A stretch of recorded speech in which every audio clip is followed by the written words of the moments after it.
What's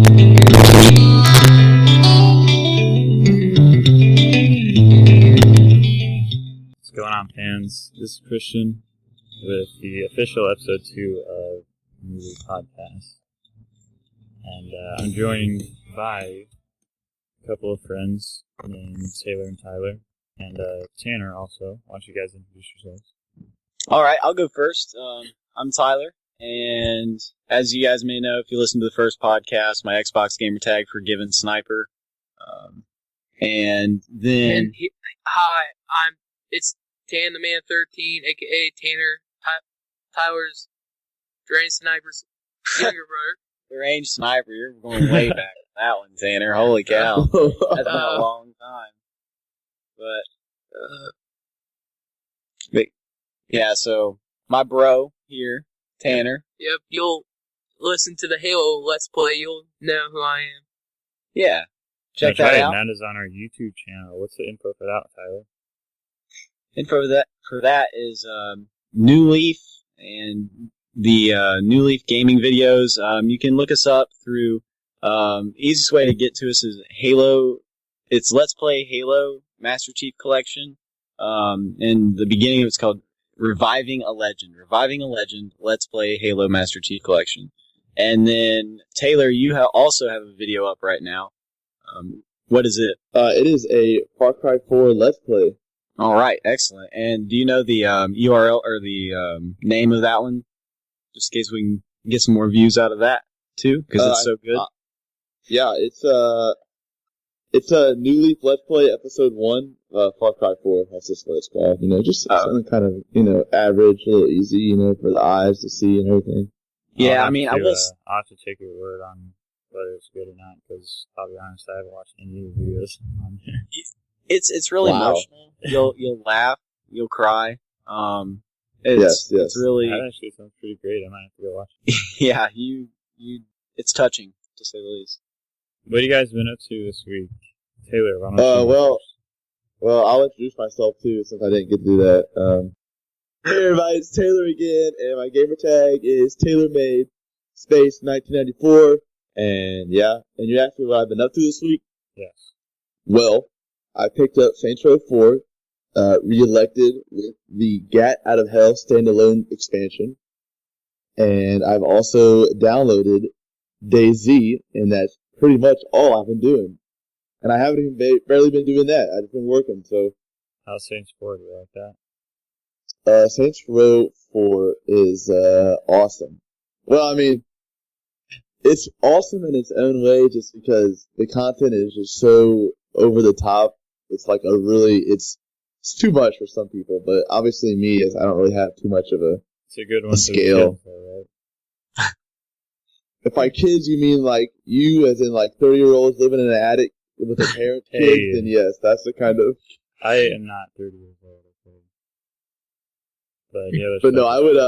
If you're not over 18, please don't even touch the game. Sounds pretty good.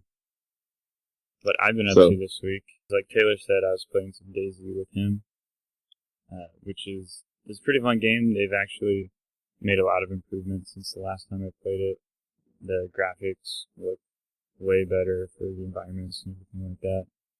So I'm for sure kind of getting a little bit more excited about what they're doing with the future of it. I also turned on Destiny for a little bit the other day. And I just turned it on because I hadn't played it in forever. Just kind of wanted to get back into it. And I'll be honest, man, it's kind of boring. Because I played it for probably 2 hours and didn't get much out of it.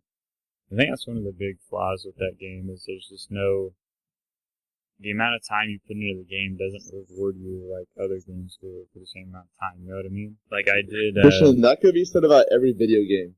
No. But video games like that where it's all about like getting more gear and like loot or whatever. Like you play a game like Borderlands and you're just like constantly getting stuff. You're like constantly getting a different weapon that's cooler and stuff like that. But I got like probably less than 20, I said around 15 items, like armor, guns, whatever. but none of them were better than what I have, obviously. So I got all the like that other stuff, and I just dismounted them. Got a handful of credits or whatever it is, and I did a couple of bounties, but overall, I don't know, it was just boring.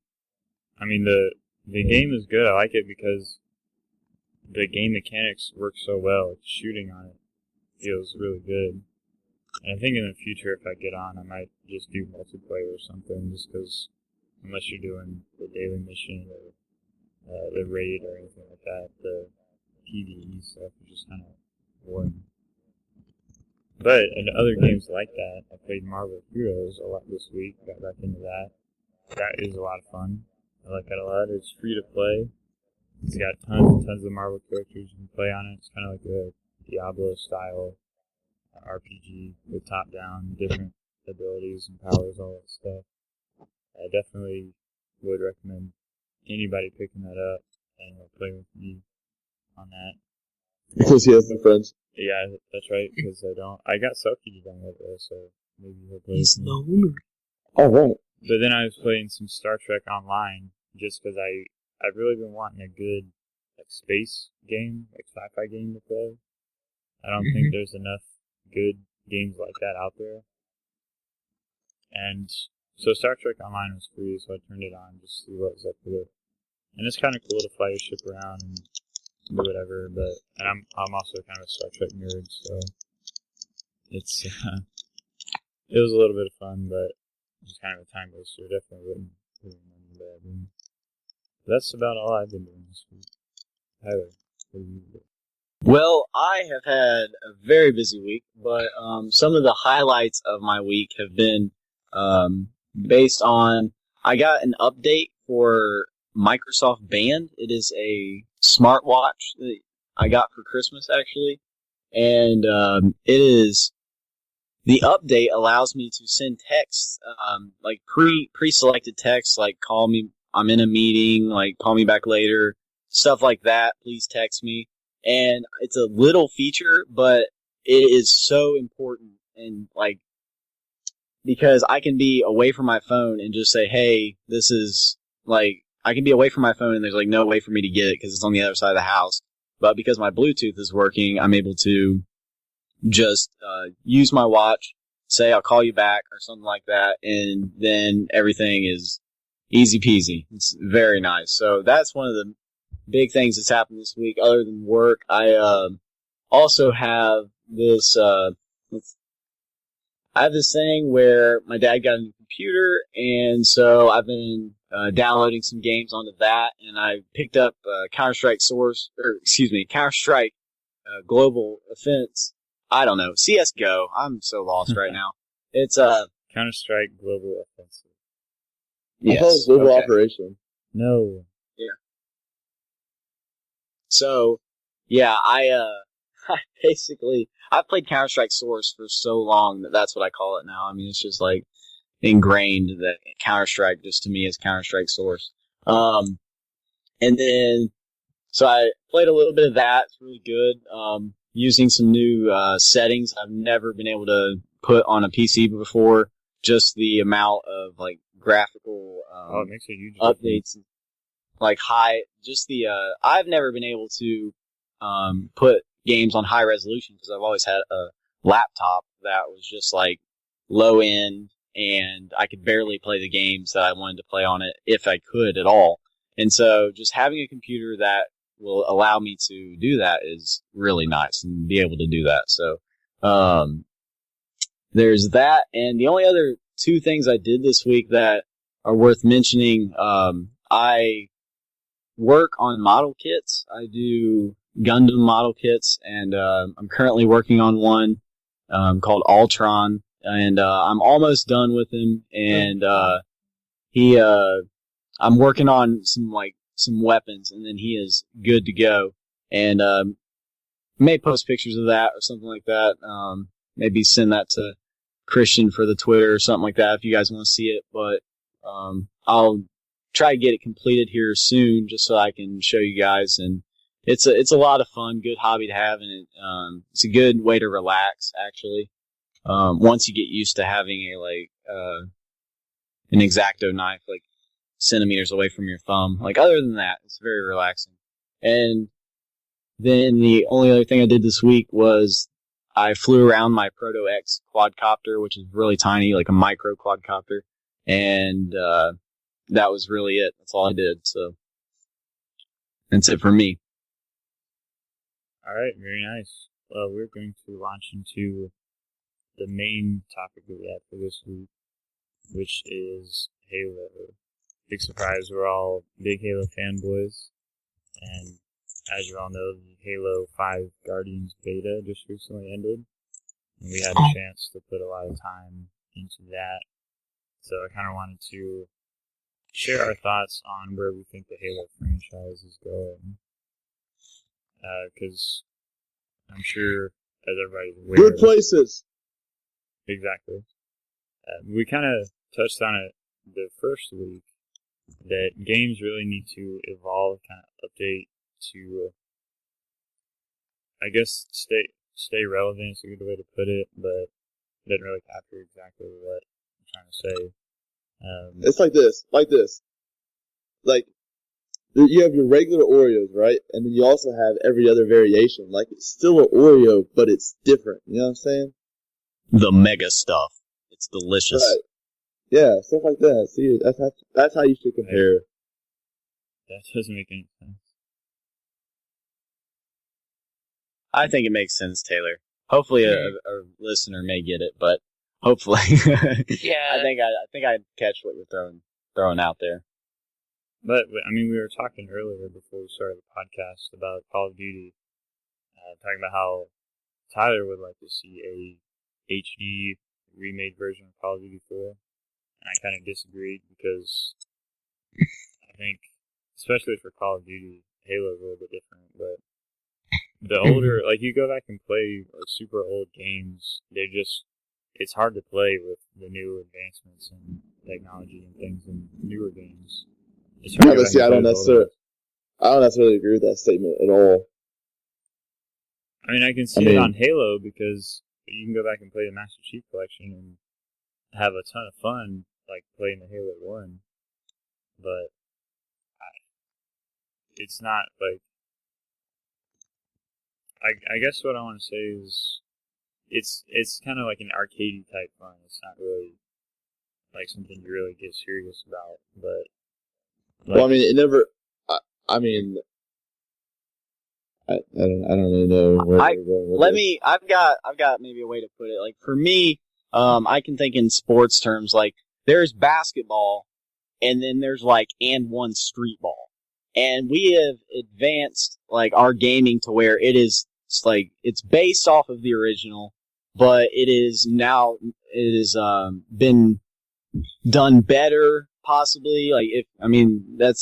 I personally loved Call of Duty 4, even with its flaws, and just for me, that one is like the basketball, and then everything else that's come after it has been the street ball versions, and I love the classic Call of Duty 4 just because it was so revolutionary, as I talked about in the first podcast, and just the amount of fun and time I put into it. I would, if they could take out the glitches that totally seeped into Call of Duty 4 after like new Call of Duties had come out, like people just found out ways to glitch like crazy, and it was just ridiculous. But if you could get into a good game where nobody's glitching, the maps were good, everything about it. That's why I would like to see a remaster of it. Yeah, I mean, when it first came out, it was amazing. I could not put it down when it first came out. I mean, and like you said, when the hackers and all that stuff, they tried to get their hands on it, that's when, like, you couldn't find a match. You know what I mean? You couldn't have fun with the game anymore because they were ruining everything about it, so. Which is exactly like, as cheating in games just totally ruins it. It ruins the experience for me. Oh, yeah, without a doubt. I'd agree with that, but going back to Halo, I think some aspects of older Halo games stand up just because they're such solid shooters, but the jumps and kind of the features of them and things like that, there's been so much advancement. I think it's hard to go back and play the older ones, especially with like all the esports stuff coming out. It's just you can't go back and do the older ones the same as you could when they first came out. You know what I mean? Like it's fun. I think it's fun to go back and enjoy them, but I don't think you can bring them back like making an HD version of Call of Duty. I don't think you can bring it back into something that's like relevant for today. A good example, I guess, is the Halo 2 anniversary multiplayer on the Master Chief Collection. Like it's Halo 2, but they've made enough improvements to it to where it's like modernized. You know what I mean? I mean, it doesn't have the sprint and all that stuff, but they're using that as kind of a competitive, like in the competitive circuits because they've updated it to be that way. You can't just throw like the old Halo 2 back in there. You know what I'm saying? Well, no, I mean, they basically did throw the old Halo 2 back in there, though, except for they took out glitches. They took out stuff like super jumps, which I'm bitter about that. Like, I wish there was like a way that you could just like download a map that's for super jumping or something just to have fun with it. But like I would be down for that. But I mean, they took out stuff that like people used to cheat, and then they left it as it was. Like the game stands on its own, and then I mean that's why I think I can't believe I'm supporting Call of Duty, but it's Call of Duty 4, so it's a little different for me. But like Call of Duty 4, all they have to do is remove and refine some things, but they don't have to change the core experience. Like maybe they change a little bit of how the challenges work and stuff like that to revamp it a little bit. But I mean, overall, it's just for me. I think that the core mechanic of it makes a fun game still, and that's why I would like disagree on it. Like wouldn't like it'd be fun to play, but I think it'd be competitive again, just because if Halo 2 would have had a success, or if the Master Chief Collection would have had a successful launch, like it should have, I think there would have been a whole lot more like talk about it today and more like esport on it just because of that. I mean, I'm sorry, there's still plenty of like esports stuff going on with where they set up like LAN tournaments and things like that. But for sure, the online stuff is just totally dead. But I don't think Halo is really the same as Call of Duty because I think Call of Duty players are more like the Madden players. Like they buy it every year and they move on when the next one comes out. But the Halo players, like we can go back and play the older ones and have a blast with it because it's just something that's really special to us. You know what I mean? But like, you can't really say that because just as there are Halo fans, there are the same amount of same kind of Call of Duty fans. I don't think so, though. Like, I don't think there's people that like grew up with Call of Duty and it holds like this really special place to them. I just don't see that. But it could be.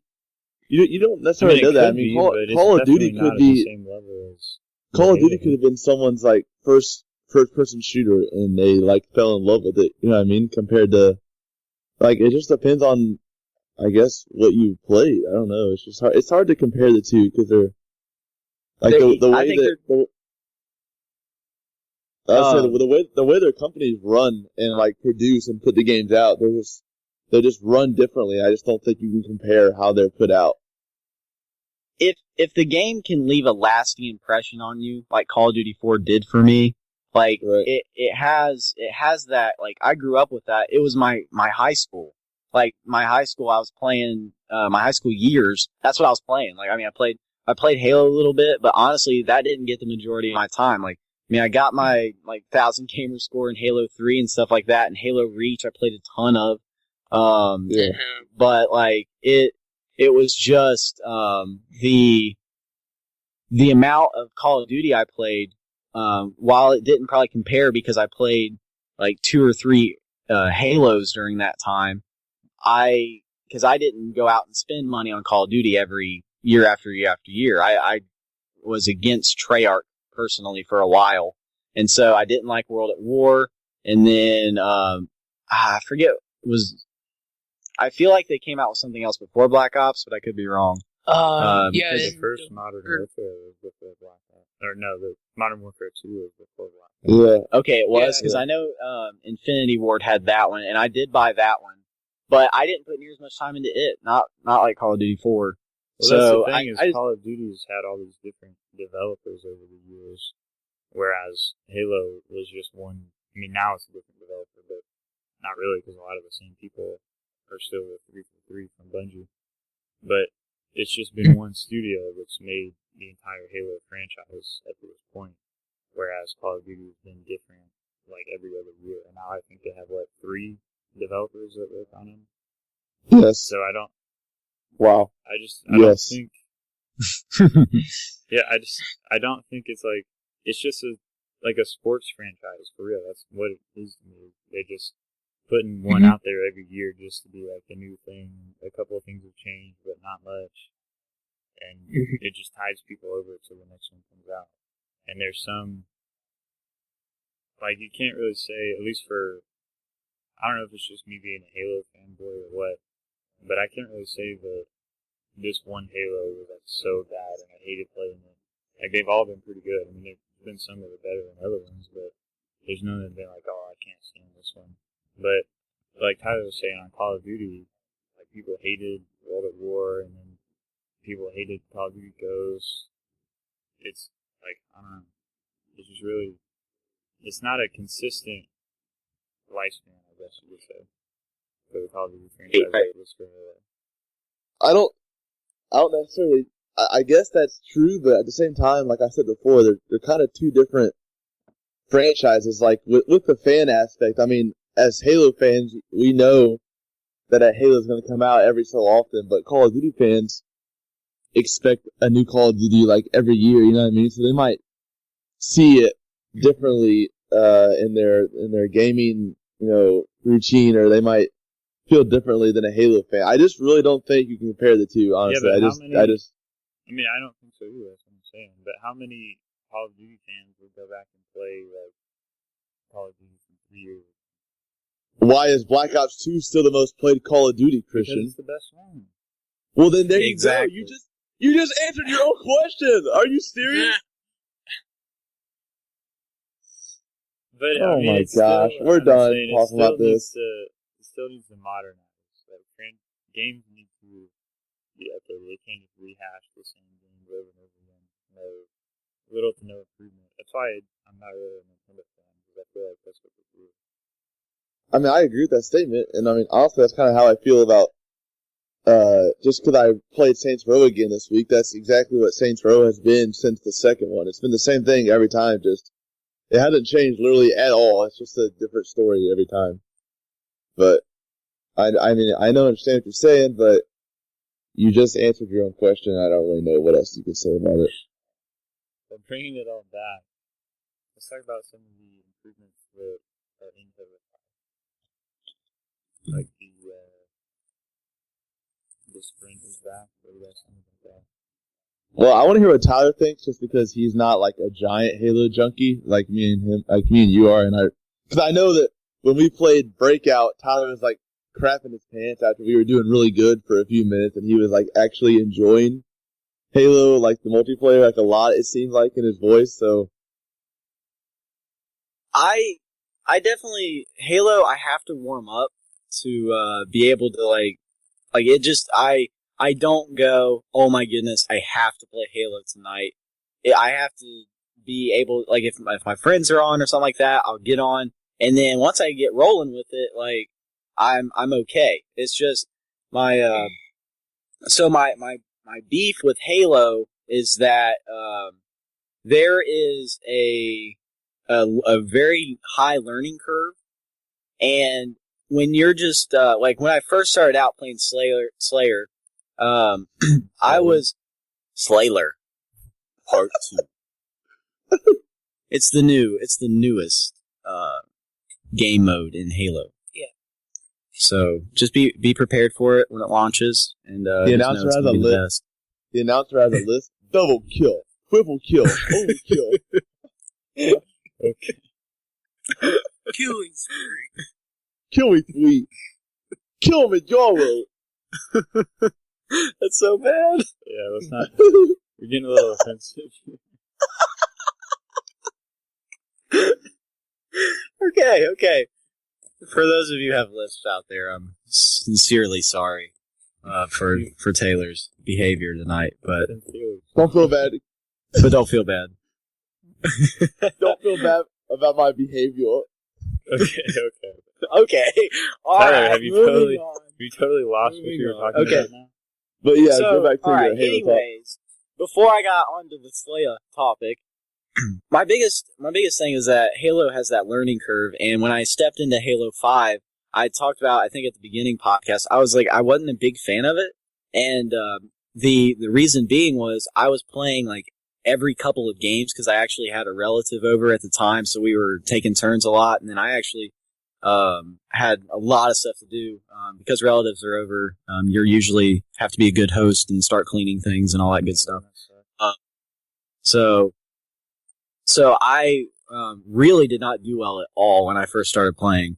And then when I picked it back up a little later with you guys and we switched it from Slayer to Breakout, that's when I really started to enjoy it because I like that intense action, that skill-based, like, I don't like SWAT as much. Like, I used to love it, but now I don't like it as much because it's just a one-hit kill headshot. Like, there is skill involved in it, and like I'm not taking that away from the player. It's not as much fun to play. It doesn't have that same intensity factor that Breakout does to me because you can have a chance to survive a little bit easier. Yeah. And so I mean, one of my biggest things with Halo was the shield timing was different. Also, the shield sound was different. I hated it, but I mean, I'm a little.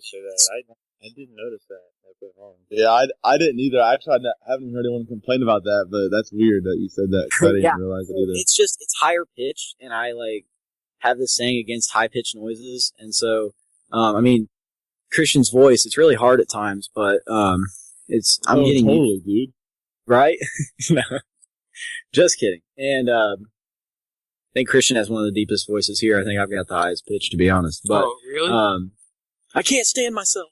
All right, so that was one of my biggest things, and so like once I got into Breakout, I thoroughly enjoyed it, and so I feel like that game mode has given me a reason to like, oh, I want to go play Halo, and I just don't get that all the time. I was more into Halo Reach, like I played a ton of it, but I also played it for the armor. Like that was a really specific reason why I played it, is because I wanted to rank up, I wanted to get all those CRs or the credits or whatever and get that new armor because I just love armor creation and stuff like that, just being able to personalize your guy.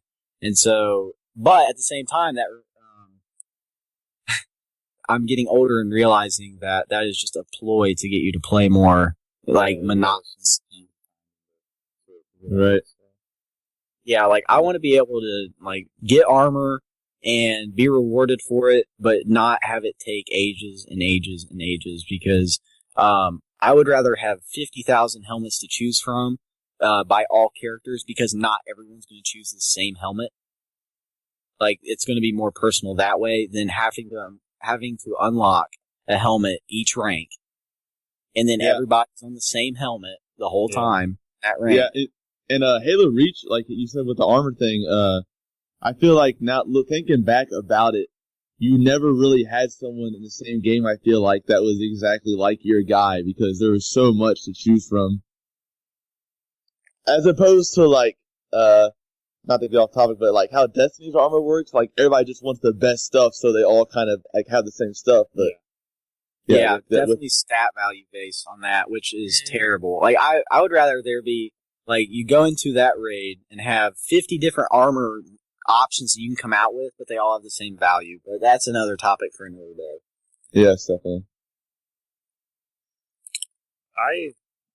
When I first, like I was saying, when I first started playing the beta, I wasn't a huge fan of it either. Just because it is a lot different than the previous Halo games, but the more I played it, I'm really, really looking forward to playing more of it. And I feel like it's going back to kind of the things we were talking about a little bit earlier. I feel like it's Halo for the modern age, I guess. We've got new generation of consoles, and we've got a new generation of just the way that everything works is a lot faster.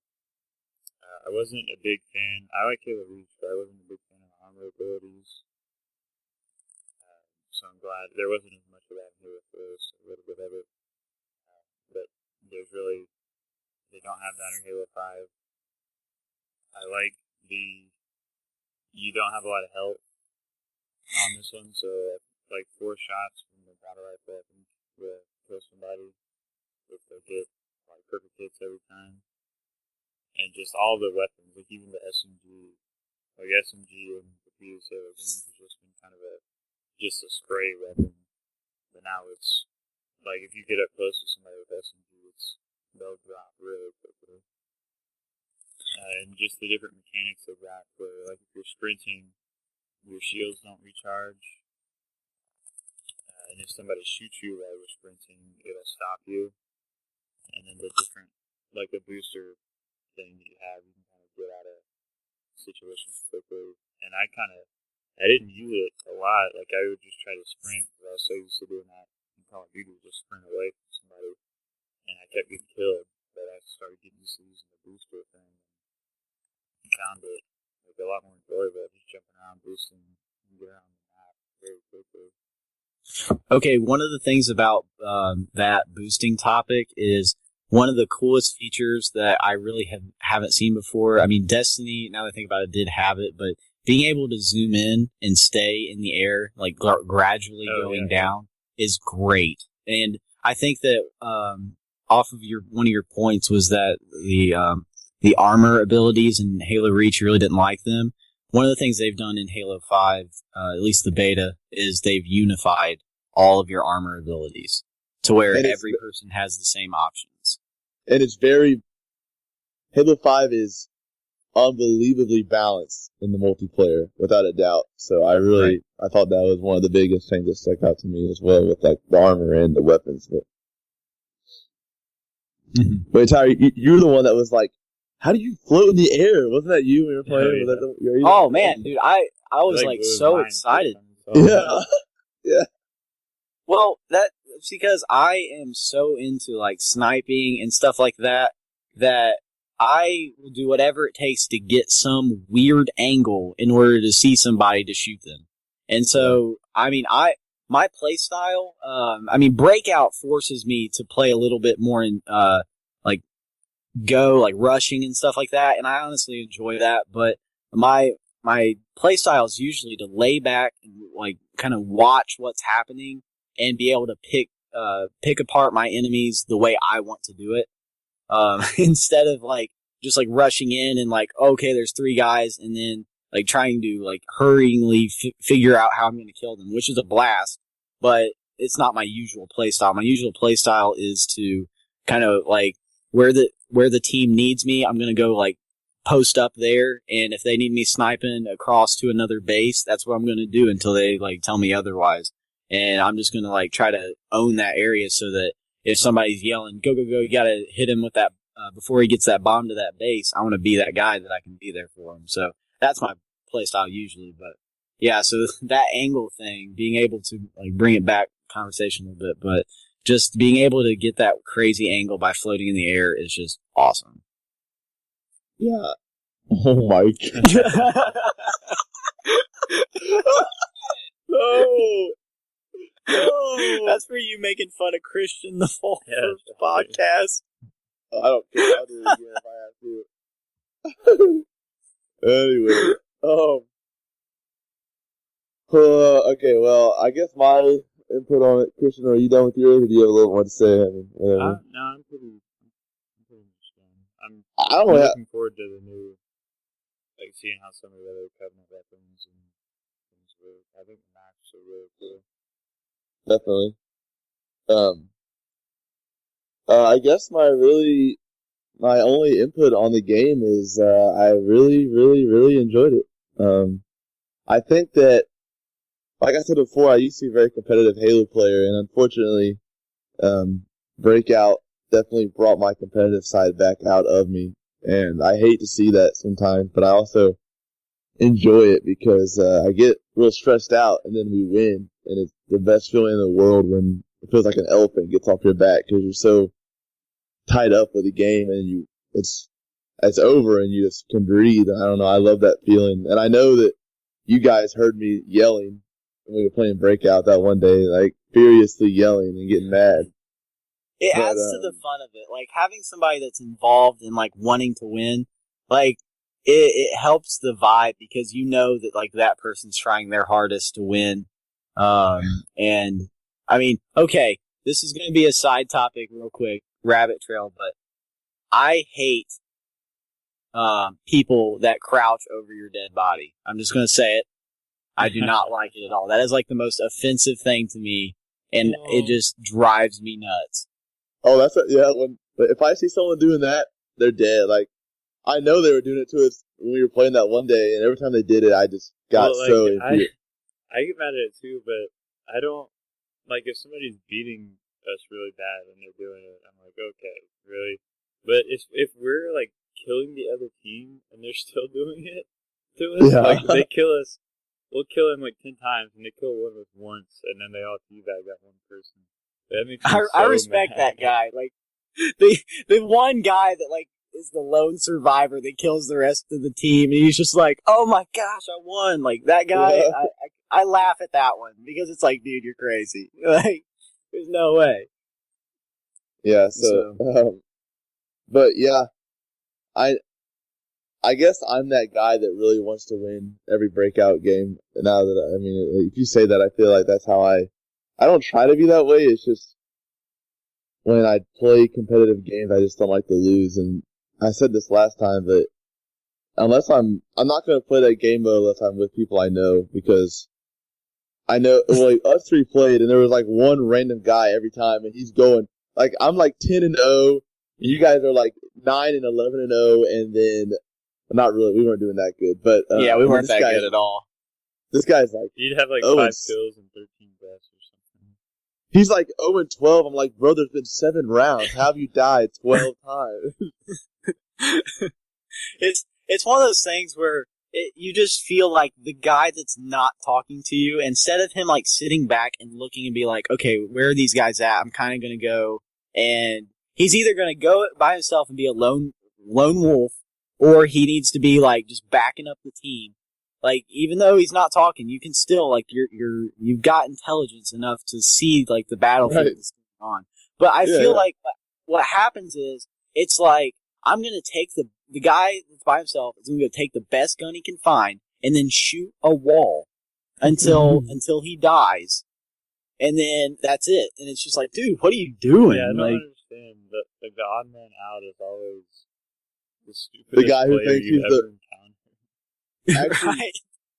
You should probably say most stupid, but because that's how, like, we'd be getting lit up with a VR, and we're like, where's our VR at? And the guy died at, like, the start of the match because he picked a VR up and didn't know what he was doing.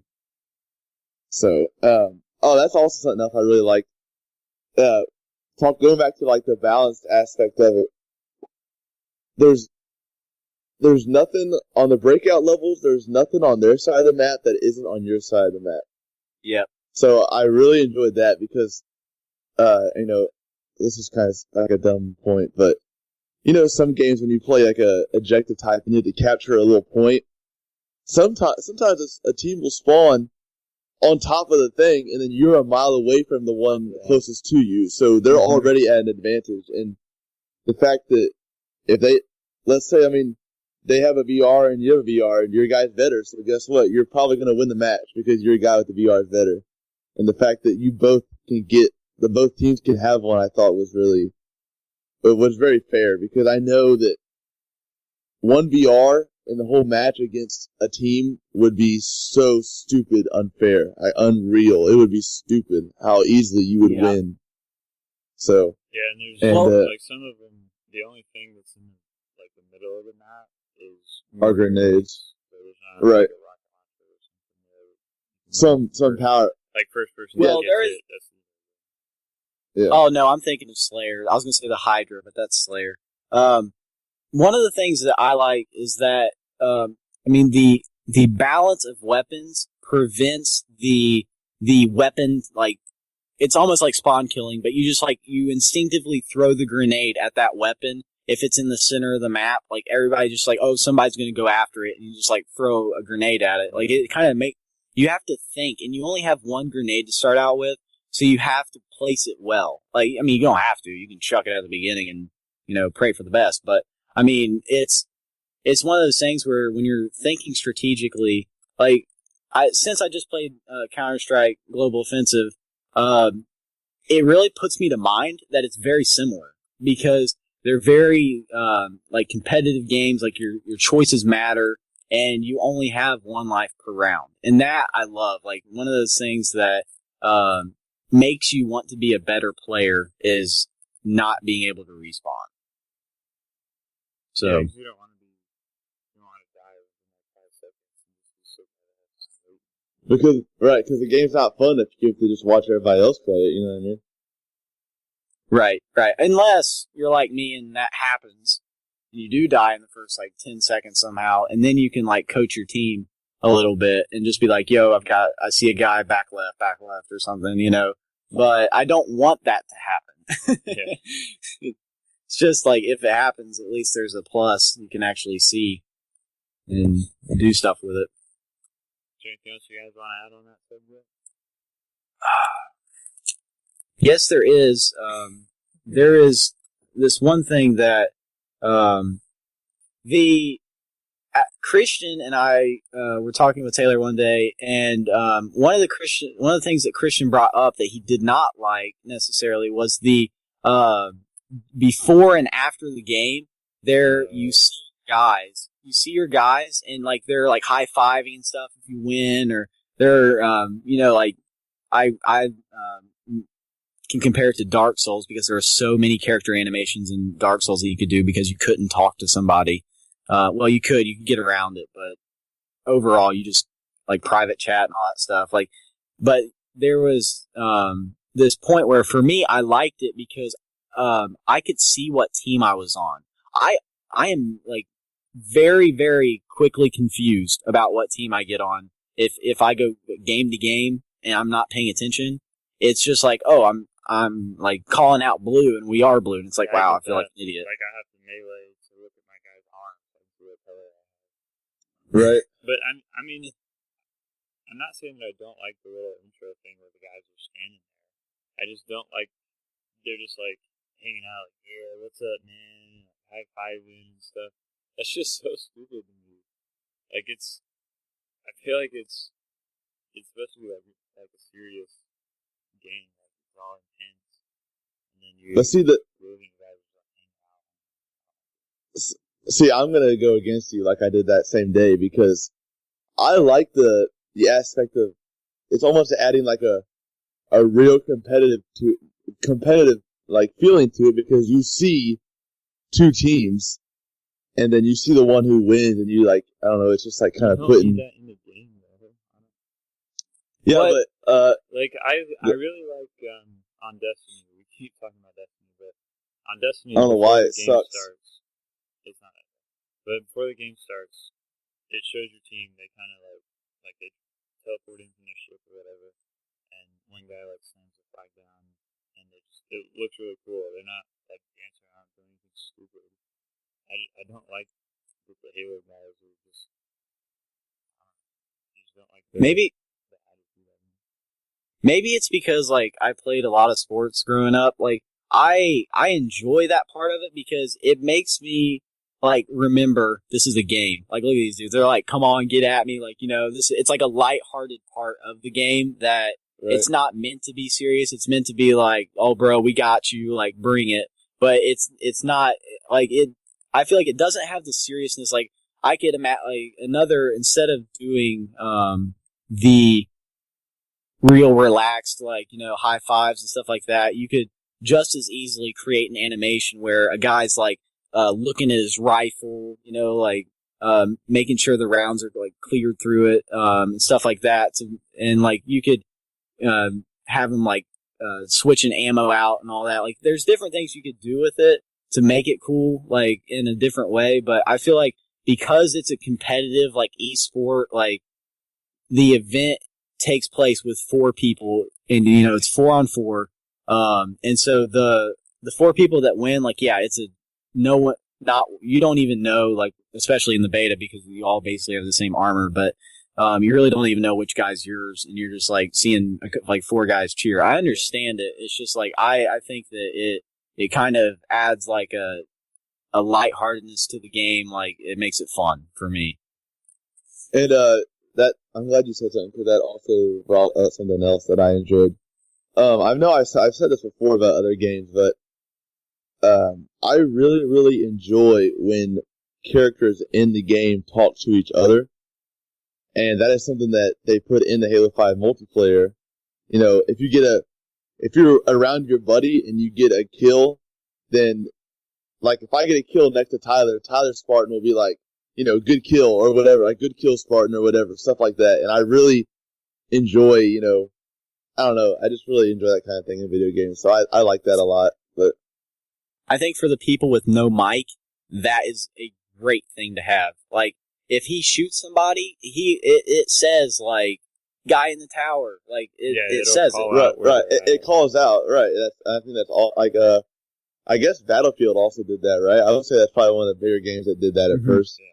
And I really, really, really enjoyed Battlefield, how they called it. Like if you see a sniper, like if there's 7 of you in a room and you see a sniper, one guy yells it and everyone else hears it through their TV. Like, so you now know there's a sniper looking at you or something like that. And you get that little orange tag, because I love that little concept in Battlefield, just because the maps are so huge that you need a little like orange tag on people, yeah, or else you'll never find people. Right. But besides that, that's really all I got to say about it. I'm gonna buy it. I'm gonna play the crap out of it. I'm gonna enjoy it. That's all I have to say about it, I guess. All right. Well, you guys want to do some game releases? Yes. Yeah. Sure. Yeah, Tanner, you wanna head that up? All right, here we go. We got Dragon Ball Z Xenoverse, the 24th of February of this year, and I'm looking forward for that game. And we also got in April 14th Mortal Kombat X, aka 10.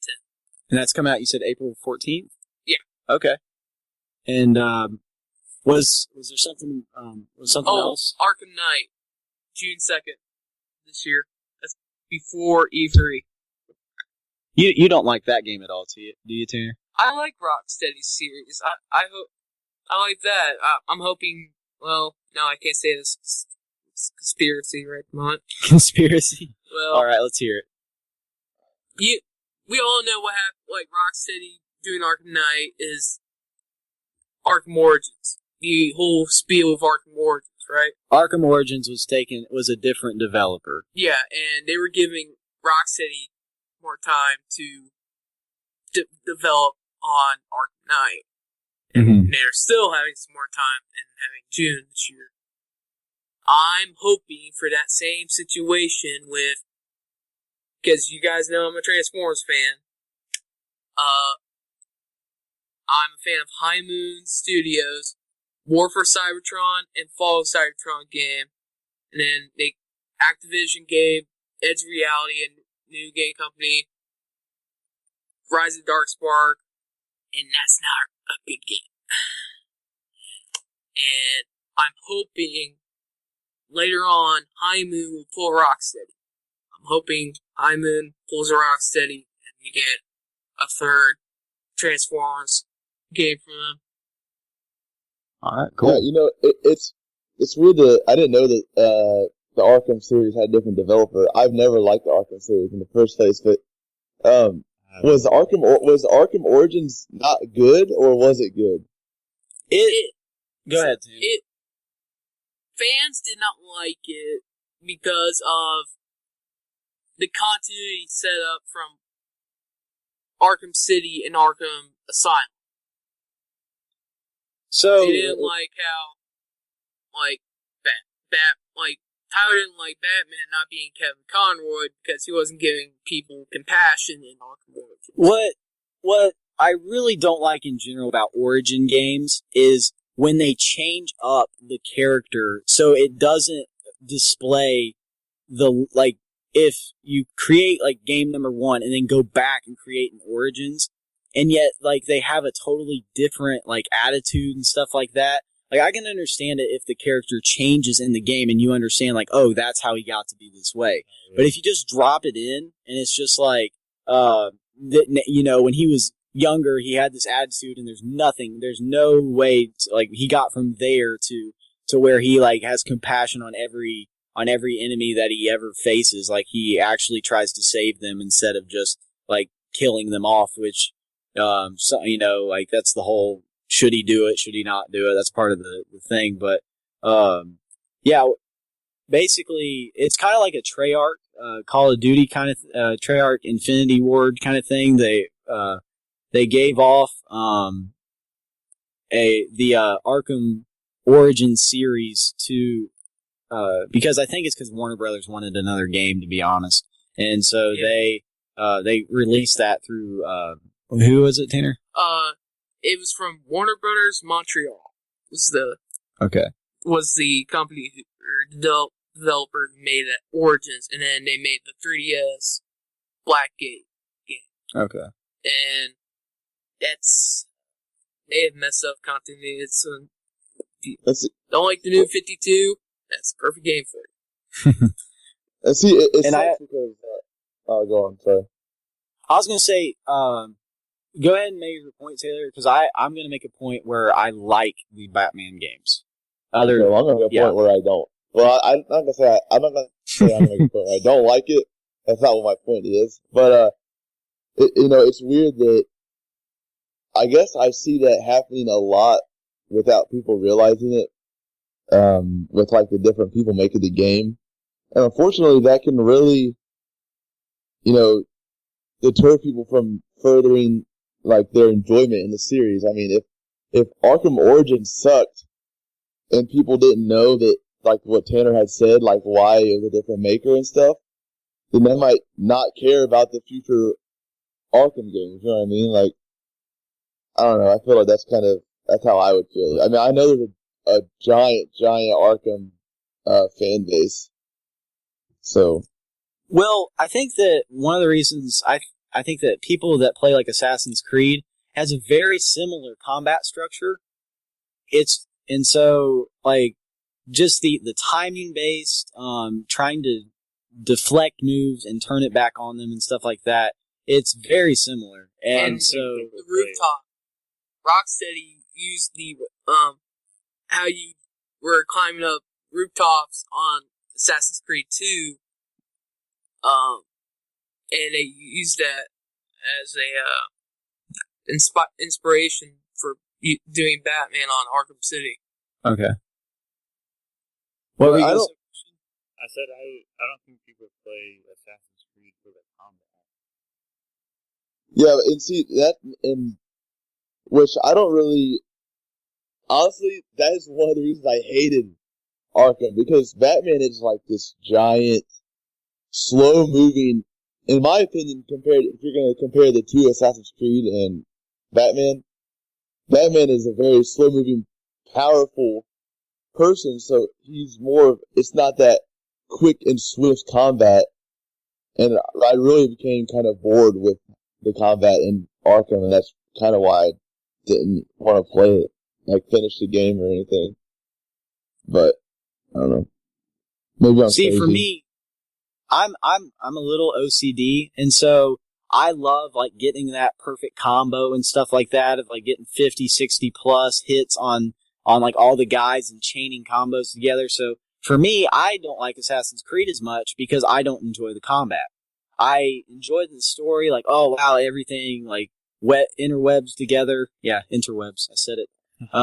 Weaves together, and it makes this like great story. But my problem is, I have to, in order for me to like get that good story, for one, I'm investing tons of hours, and as I said, I'm OCD and I want to go do everything. I'm ADD, so if I hear some burglar, like, some NPC screaming, help me, help me, help me, I get distracted and I go do it. But the problem is I do that so much that the game takes forever for me to play it and actually get a good story out of it. And, I gave up on the Assassin's Creeds just because I enjoyed them. It's just, it wasn't overall my thing because I wanted lots of fun combat and I would like go and like run and try to rally people together and, so I can have like 50 guys and try to fight them all at once. So that's why I like Arkham, is because it kind of gives you that free flow combat. I think it's what it's called. And, then, Arkham just has a Batman story, which, if you like Batman, then it's a good story. Yeah, it's pretty good story. And plus, the guy from, animated series, like Luke Skywalker and Mark Hamill? Yeah, and Kevin Conroy are in the first 2 games. Unless you played Arkham City, I'm not going to give it away. Yeah, no spoilers right now, sir. But I will tell you, he's not going to be. He didn't do Arkham Origins as the Joker, and he didn't do. I just feel like Arkham Origins was low budget, and like if you can't get the main voice actors to get their roles, it just kind of that's not good for the fans, in my opinion. They got Captain America to play that. Oh. Okay, can we move on from that? Oh yeah, certainly. Yeah, certainly. We can ramble. So. We can. We'll talk another day. I know. But anyways, I got a little segment I want to do this week, so I kind of gave Taylor and Tyler a little hint on what I'm going to talk about, so I'm just going to get right into it. Welcome to Rants with Christian. Get over it! Okay, so I've been scrolling through Facebook recently, and I'm kind of wondering this question. Why is it that Christians hate President Obama so much? Like, all I see when I'm scrolling through my newsfeed is stuff like video clips from his State of the Union address, and they're like, oh, look what Obama said, we got him on this one. And it's Christians that are sharing this stuff, and like their next post is like lyrics from How Great Is Our God or something. And I don't know, it's just really starting to tick me off. Like, is that what Christians do now? Is like get all, I don't know, like I hear more hate against President Obama from people that are like from the church than I hear from anybody else. And I'm not like an Obama supporter. Like, I didn't vote for President Obama. I don't agree with a lot of his policies, but he's still the president of the United States that was elected in our democratic process. So the election's over. Why don't we support or at least respect him as the president? We don't have to support the things that he's trying to do, but we don't have to like use all these, like just downright racist terms and stuff like this. I don't think Christians are really thinking about the way they're acting. And I think people seem to forget a verse that I was thinking about when I was looking at all this stuff. Romans 13:1 says, let every person be subject to the governing authorities, for there is no authority except from God, and those that exist have been instituted by God.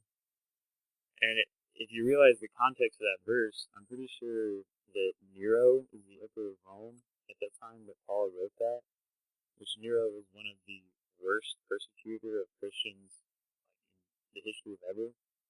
So if Paul can say that about Emperor Nero, can Christians today at least show some respect for the President of the United States? I think people are kind of missing people kind of just get it twisted and forget that, nothing just happens. For Christians' sake, we know that nothing just happens by coincidence. Like, President Obama was elected and is in position for a reason.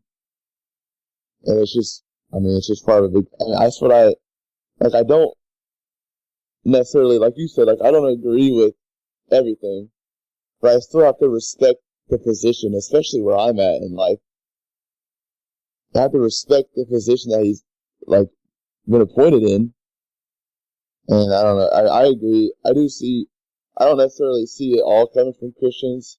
Well, yeah, but no, I do. Definitely. But, like, there's so many Christians that do that. I mean, on a daily basis. They just hate. Like, the Obama and Democrats just hate on him. They're constant. I think I think your question's really loaded. I think that, like, when you say, like, why do Christians hate on President Obama? Like, it's for me, there's a lot of different factors that go into that.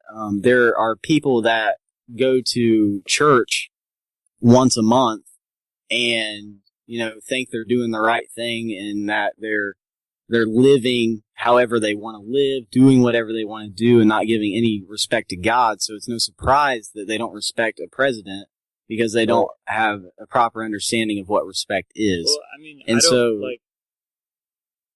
don't want to, like, call people out, but, I mean, one of the people that I saw doing it was, like, one of the leaders in my old church. And, like, somebody that I know, that I really respect and, like, look up to, but it's just, I don't understand. Maybe I'm, like, I don't want to say I have this enlightened attitude about it, but I just think I see so many Christians who that's all they do. They got the bumper stickers and stuff on the refrigerator, they got the shirts.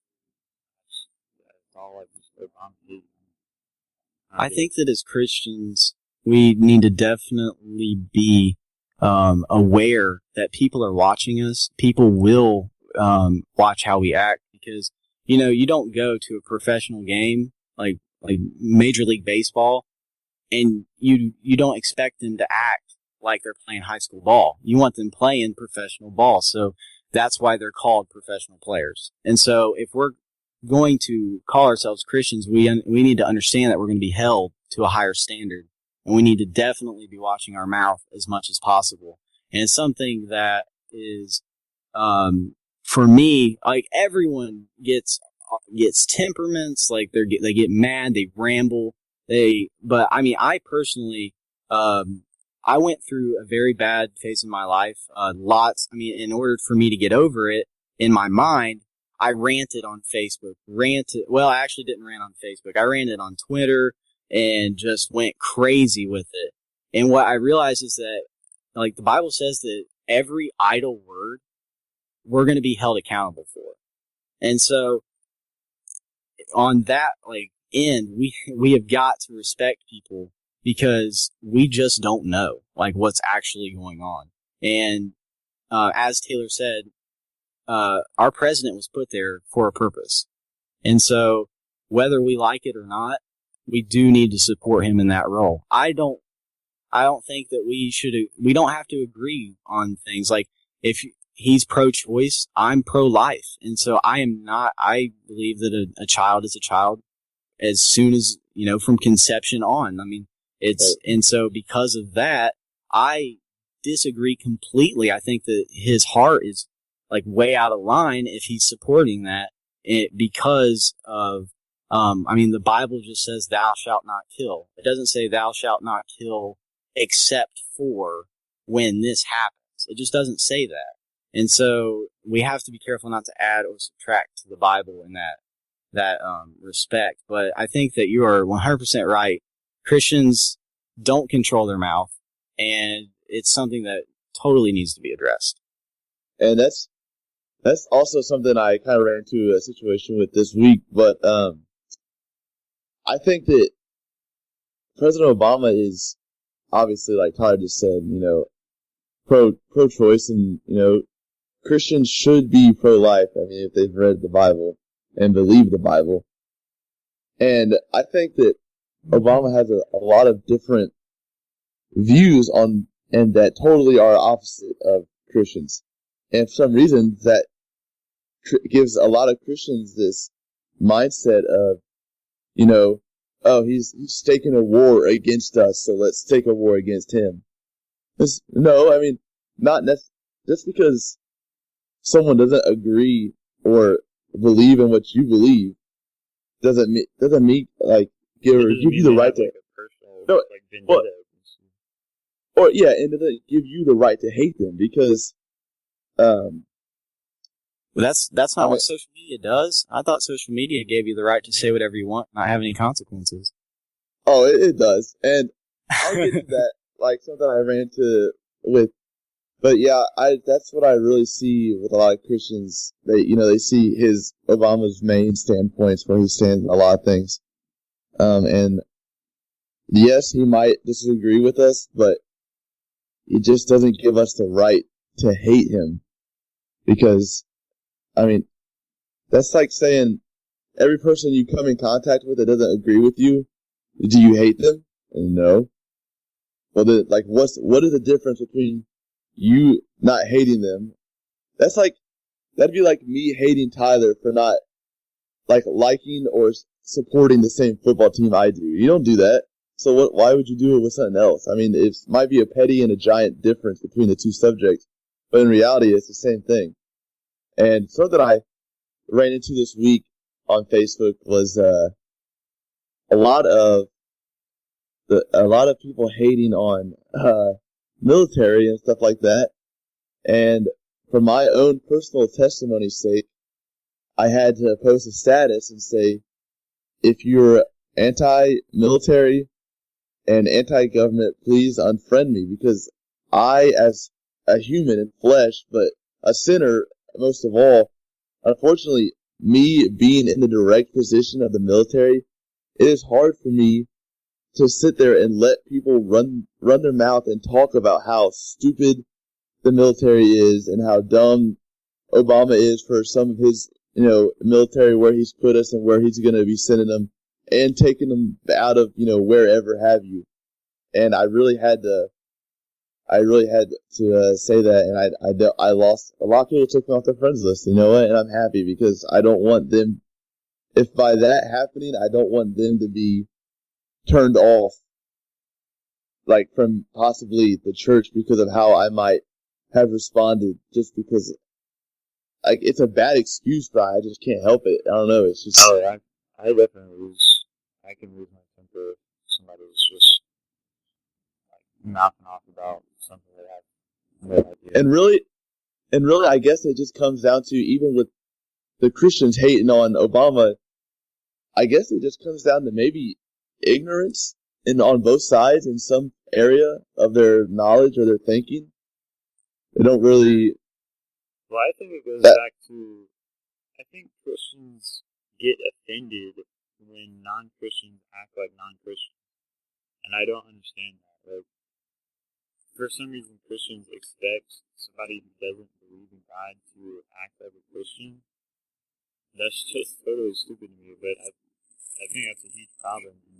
That is totally stupid, I agree. And, yeah, I mean, I think that's directly where it comes from, is because Obama isn't acting like a Christian when Christians just need to be against him, you know what I mean? I think that there's definitely something to be said. When you are in a position with that much authority, you are going to be held accountable.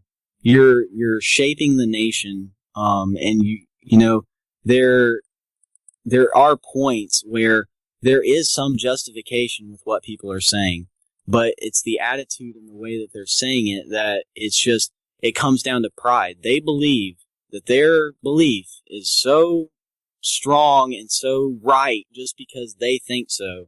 And I mean, you have to establish truth. And if you look, Jesus was kind. I mean, that doesn't mean Jesus didn't see sin and didn't deal with sin. He did. I mean, he gave his life on the cross for it, but he also, the example of the lady, I think it's in John, that she's she's committed adultery and they're about to like kill her. She's like in the middle of the street naked, and they ask him like, what do you want us to do? And then he just says, you who's without sin, cast the first stone. Like, and then the thing is, he says, go and sin no more. Like people, yeah, like they all had to leave because not one of them is perfect. And so we are all fallible men in a position. Like it's easy for me to say something from the peanut gallery where I have no direct influence on what Obama's doing tonight. I have no idea what he's doing tonight. And you know what? I can run my mouth as much as I want because if he's never going to see it. And that's just not the right way to do things. You have to, you're judging, and it's prideful, and that doesn't mean I'm perfect and I haven't judged or anything like that. That's just saying that it's a sin problem that I think we all need to deal with. The correct way to deal with it, it's an easy answer. What else does the Bible say? The Bible says pray for those. Pray. So you can pray for Obama. And here's another thing you can do. Rather than just knocking off on Facebook or like sharing all these just right-wing bashing articles about Obama, you can call your representatives, call your congressmen, and say, hey, this issue is coming up in a vote. I just want to let you know that this is what I think about it, and I hope that you represent me, so I hope that you vote in accordance with the way I feel. And pray for that, and that's all you can do. And really, Tyler said it earlier, but I tell people this a lot, and especially I try to remind myself daily of this just because of the position I'm in. But everywhere you go, I mean, you have to literally be a walking testimony. And if you have if you're a Christian and you have Obama supporters on your friends list that aren't Christians, and all you do is bash Obama, they're eventually going to get tired of it, and guess what? You might have just lost that possible chance to somewhere down the road, like share a light of Christ with them, because they no longer have anything to do with you, because they didn't want to listen to you complain and gripe about, something that person believes in, and call it out and say it's stupid. Because, that's just where it comes down to, because I don't know, it's like a very never-ending vicious circle, because there's always going to be a Christian calling out someone for their beliefs, and there's always going to be someone else calling out a Christian for their beliefs, and really, that's how it's always going to be, unfortunately, I think. But one thing that has come up, that Christians, we love to point out everybody else's mistake, but the thing is, this is the two-part comment of sorts. We have to pull the plank out of our own eye and see where we're messing up in order to even begin to think about, it's easy for me to go walk into somebody else's life, pull them to the side and say, this is all that you're doing wrong, and this is my opinion on it, and just walk away. And you don't know the destructive damage that causes to that person who, you don't know what they're going through at the time, and just going and laying into them could have just ruined their day. I've done that. And and it's just it ruins, I look back at that now and am burdened by it. I have to pray about it, just thank the Lord that He has forgiven me for that, because it's just horrible. But now there is a side of that. Once we've pulled out the plank, there is truthful judging that we're allowed to do in a way that is not, it's more like a handshake than pointing the finger. Our judging, though, should be Christian. I definitely don't agree with people that are oh, judge not, lest you be judged. The Bible does say that. But the Bible also says that we should judge other Christians and things that we're doing correctly, but judge them graciously. But you can't. Christian. I wouldn't use the word. I guess I never use that. I guess I really say hold accountable is what I would usually say. That's a better word. That's a way better word than judge. Yeah. A Christian does not have the place to hold a non-Christian accountable or to judge a non-Christian. Like that's because they're not under the same. I just read this like last week. Hold on, I'm gonna look for something. You guys keep talking about this. I have something to say. There's, I think that we need to realize that we were once trapped in the very same sin, and we still are to a degree, but the Lord will carry you through some things but everybody struggles with temptation. Everybody struggles with certain things, and it's just like, you know what? Maybe you were the alcoholic and you got clean, but that does not mean because I got clean, you better get clean, because if I can't drink, you can't drink. It means instead it should have the ability to say, man, dude, I totally did that. I walked that life. I saw the heartbreak. I saw where this led. And let me tell you my story. Let me, encourage you that, alcohol in this scenario, it's like alcohol destroys lives and the abuse of it. And so it's like, well, this is how I got free from the abuse and from the addiction where I made it my God, my idol, instead of resting in Jesus. And so I think that we have to be careful not to. We are sinners, and we're all on the exact same playing field. Even Stephen, just like Halo, we're all in it evenly. We're all guilty and deserve hell. Mm-hmm. And so it is not for us to decide who goes and who doesn't. And what I read last week was Romans 2 talking about God's law and His judgment. And if you haven't read that, you should totally read that, because it's a super awesome chapter and book and everything. But anyways, we can't hold a non-Christian to the same accountable that we are, because they don't know what the accountability is that we know it as. They don't know what if they never read a Bible and they have no idea what God is, how are you going to say you shouldn't be doing that? And their response would be, who says? Why are you telling me I can't do this? Who are you to say this? Because we don't have the right to say that. If they don't, I don't know. But yeah, what I said before, we can't really hold them to the standard that we hold ourselves as if they don't know the law as we know the law. And I really agree with what Tyler was saying. And I've said for a long time. Like Tyler, I used to be, I'd be on the ACG website when people were talking about alcohol, and I'm just I'll just fly off. I'm like, no, you should not be drinking alcohol. That is the worst thing ever. And I was getting mad and arguing with people.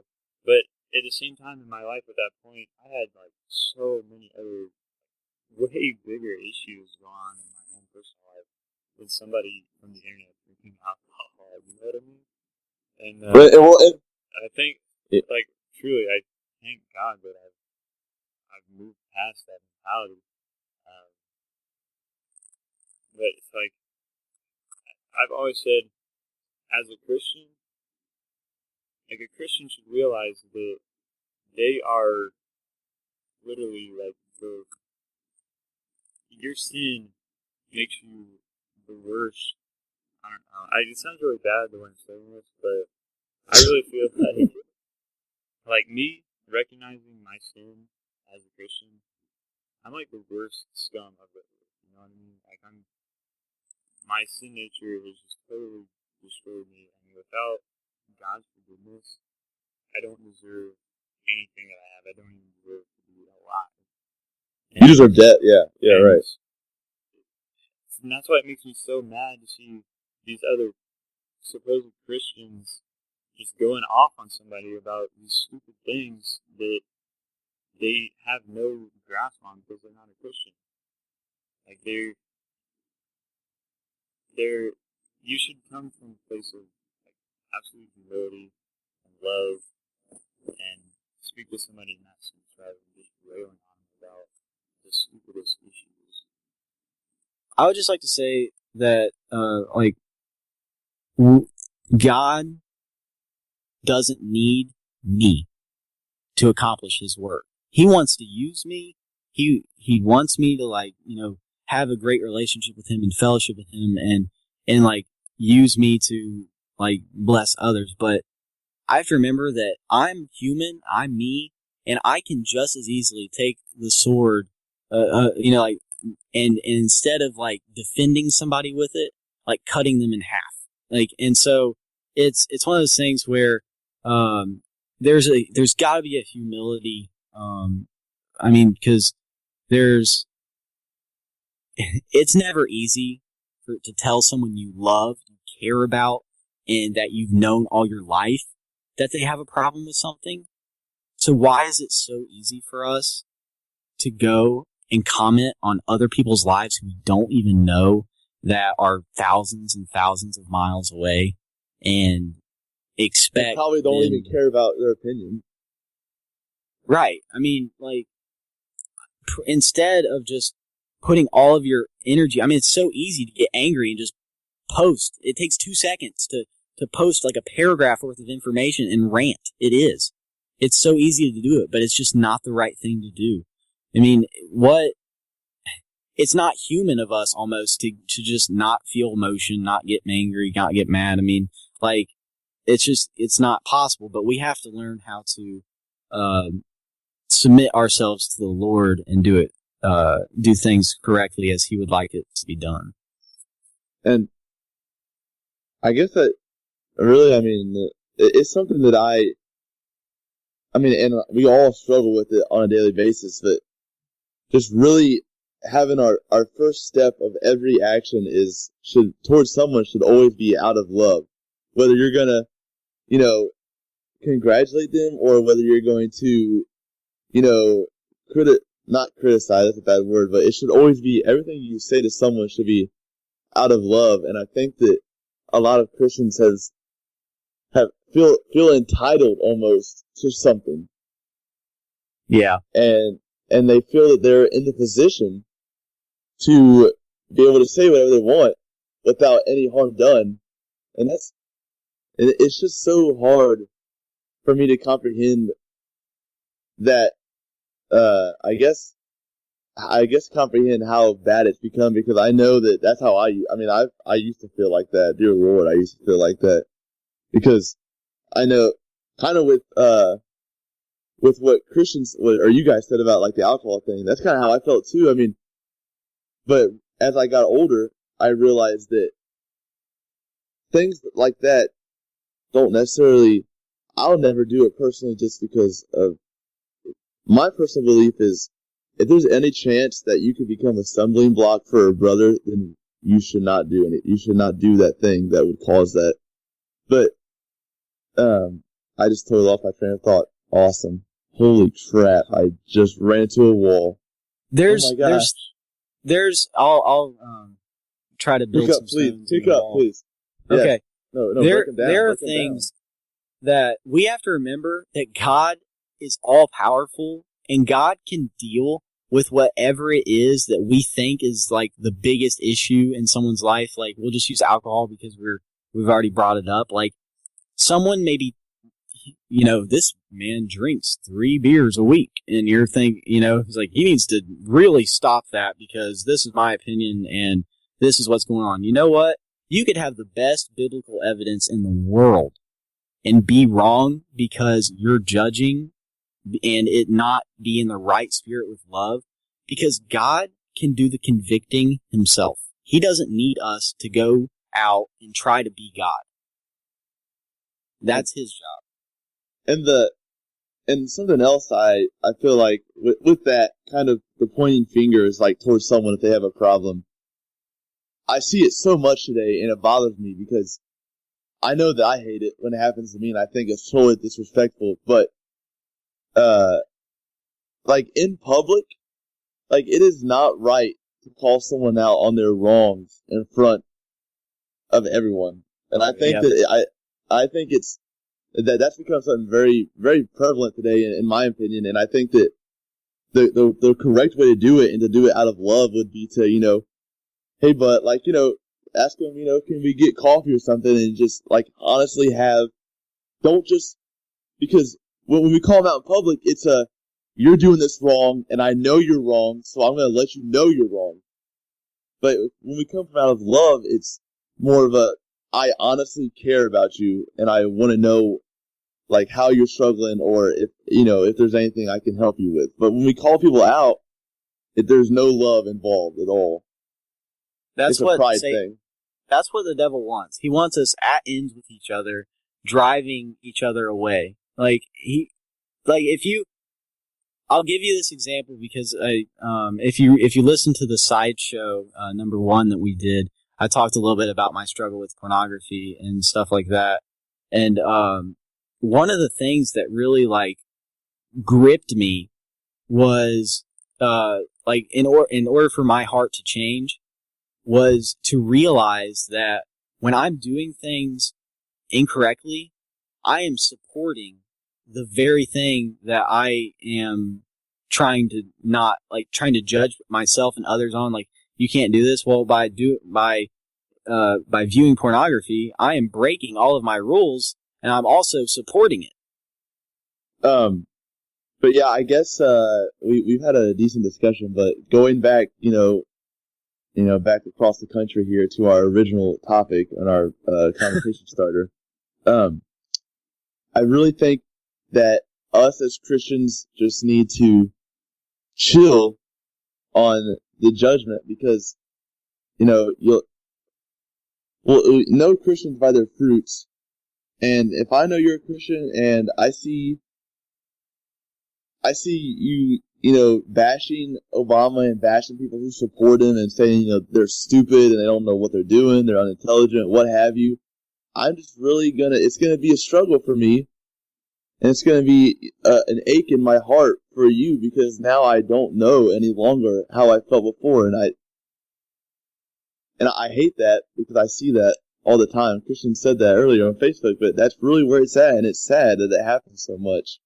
But I don't know. I just really think we need to make sure, and no matter where we're at, always check ourselves, because we literally never know who's watching or who's listening. And if we're Christians, we are called to a certain standard. And just because, I'm done. I can't even. It's definitely something that Christians as a whole need to kind of think differently on. And I hope that there's more people like us who are willing, maybe even to say something to the people that are doing it, so we can kind of start to change the culture of Christians do. But don't go post on their wall and correct. No, do it on that status. No, do it on the status. Say, what are you doing? You dirty, dirty sinner. That's what you need to do. He's got us. Yep. What would Jesus do? Yep. Well, Twitter, more than Twitter, I guess, we got everything now. Twitter, Instagram, Facebook, what have you. Or even email. If the listeners want to let us know how they feel about that, please do. Our Twitter account is @TheNewLeafCrew. Our email is thenewleafcrew@gmail.com. And Tyler, is Facebook thing after that? It is. It's just that there's a banner missing still. And I mean, we can just work on that. And so, yeah. So it's up. It's facebook.com/newleafpodcast. Our Instagram name would be the @ symbol, not AT, new_leaf_crew. And, that is it. And every week you can look at a picture I'm going to post up, or probably more, because I can do whatever I want, because I have the Instagram page. So that's it. President and CEO of Instagram division.